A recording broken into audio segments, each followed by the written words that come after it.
Hi everybody, this is going to be a longer video and I may actually end up doing this in two parts. This is going to be a lesson on adhesives. I think you'll find it really useful, particularly if you are relatively new to all this. And so we're going to talk about a variety of different adhesives and ones you may have considered buying but you're just not sure yet. And so we're going to talk about different usages for them and maybe even a little bit between brands and if I've noticed any big differences. And in this use, I'm using them mainly for paper crafts and card making. And so there are different types of adhesives. And so one type of adhesive is your standard glue stick. And I've got 3 different brands here. I've got one from Tonic, one from Hunky Dory, and just a general Office Depot one. Then we have liquid glue sticks, and these come out blue normally. I have 2 that are by Zig and 2 that are both by Novo, which is Tonic's brand, and that's these 2. Now the next thing you have is regular liquid glues, and these are going to be the ones that you see here. And some are fast drying, some are slower drying, some are clear, some are white. Elmer's would fit into this category even though I don't use standard Elmer's glue. Now another type is like a thick 3D glue, and that's what this is. This is Collal glue. It is the 3D one, and I use a syringe with this. You get it in a kit. You want to always keep the cap on it, keep it pushed up to the tip. It will dry out quite easily, so it's important to do that. An alternative to 3D glue is going to be a hot glue gun. And so this is my hot glue gun, just one I got with a coupon from Hobby Lobby. Of course, there's all different kinds out there, but that is a 3D option, and you would use that mainly for flowers and things along those lines. Okay, so the next type of adhesive is what we call, I'm not sure exactly what you call this. They call it a universal glue. It's made out of, I think it's got acetate in it. There are different brands I have here. They are extremely smelly, so you do want to run either a fan or an air purifier with them. At first I thought maybe I wouldn't use them until I found out the advantages of them. And this is actually now my primary glue that I use for construction. And some places will call it a construction glue. And you see here that I have 3 different brands here. I actually have one other one. Here it is here. Which is one that I got at Tuesday Morning, but it is super tight. Then you've got the one from Hunky Dory. This came from Crafter's Companion.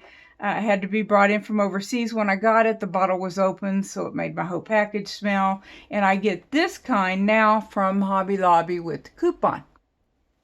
Okay, so that's that type of adhesive. Then you have spray adhesives here.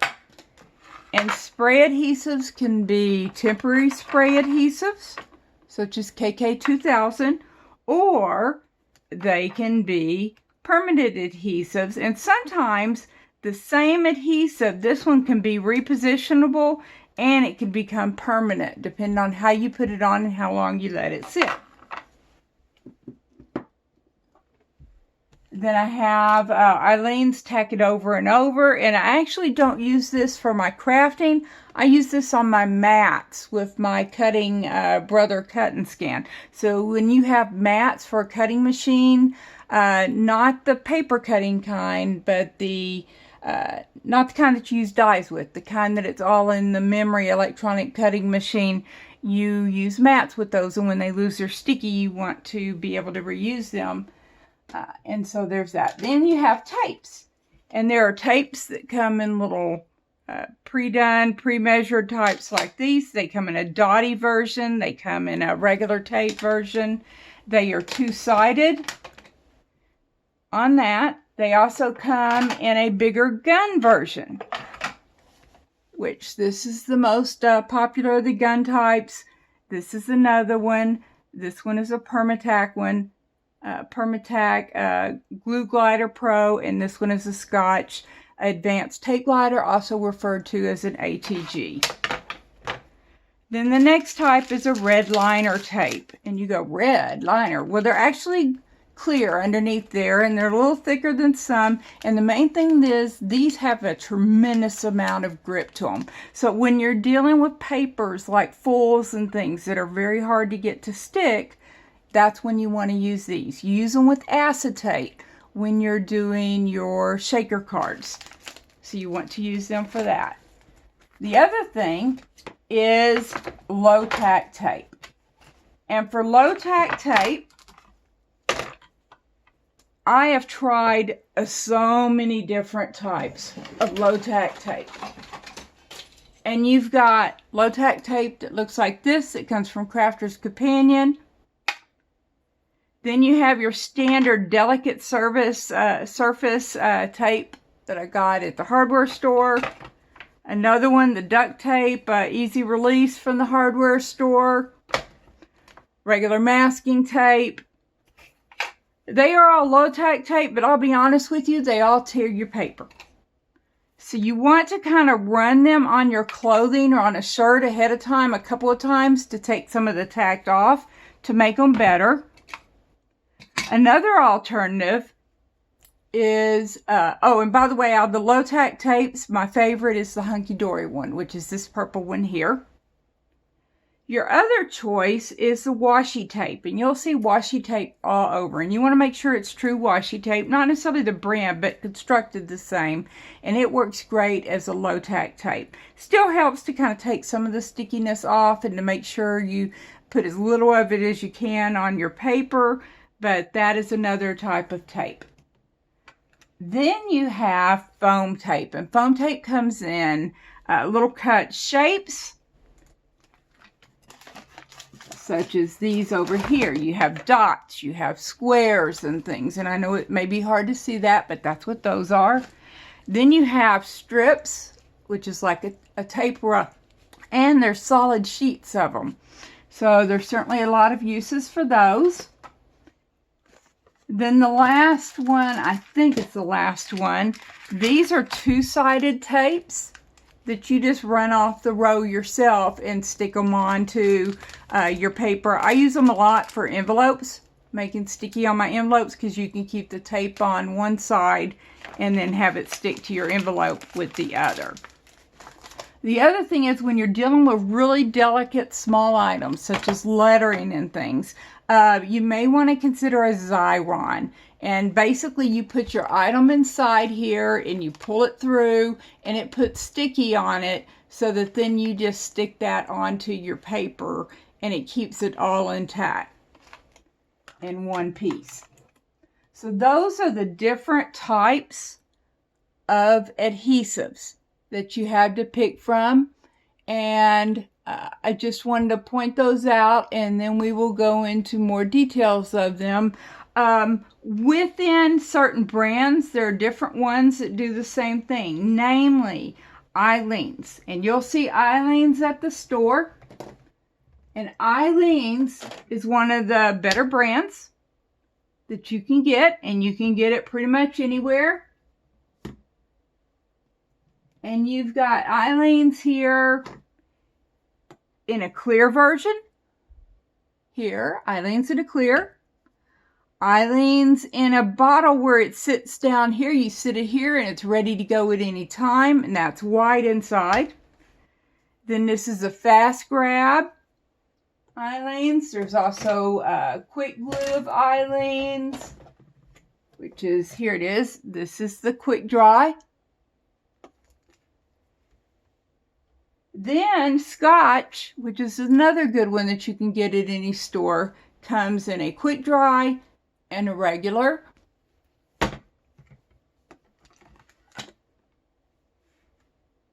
Another one of the same type of overall use but not smelly kind of glue is, this one was called Ultimate Crafter's Pick. I got it at Hobby Lobby.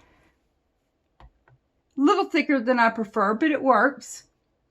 Colal has a quick dry tacky glue right here. That's very nice glue. This is actually one of my favorites within the family of regular type white glue, and it dries clear. It has a really nice fine tip on it so that you can get into smaller spaces, and it's by Nuvo by Tonic. It does sell out a lot, so when you get a good deal on it, grab it up. Then the other thing you can do, I want to show you these. These are little bottles you can buy. I bought this on Amazon. I bought, this one is the, I believe it's Woodcraft. I bought it from scrapbook.com. And then this one here is the one from, I believe this one's Crafter's Companions brand. And you can put your glues inside here and it gives you a very fine tip.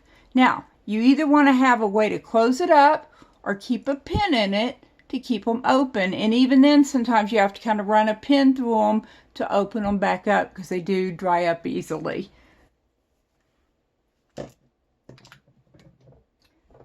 These two are also clear. One of them is Tombo's, one of them is the Crafter's Precision. This one goes a little wild, running all over the place, so I haven't been as enamored with this. The nice thing on the Tombow is it does have two tips. It has a wider tip there, and then it has a narrower tip on the other end there, as you can see. On that. So that gives you a good idea of some of the different types of glues that you can pick from. Now, before I show you the second part with the testing and things, I will say on the smelly glue, which like I said is my main crafting glue, the reason why it is if you take regular glue and you try to go light on it, because you want to do that on your paper, you will notice it leaves those ripple looks, kind of like little waves in your paper where the glue is collected underneath it. And it's very hard to get a smooth surface with that. Well, if you use one of these type of glues, then you get a firmer card, a smoother surface, and no ripples. So it works fantastic for that. Also, if you end up going over and you have extra, you just kind of rub it off when it dries to get it off of there. Now, you do not want to use this type of glue on delicate surfaces or on like your foil or your glitters, because it will take off some of that sheen and finish on it. So I don't use it. I use my regular glues like these when I'm using those type of surfaces.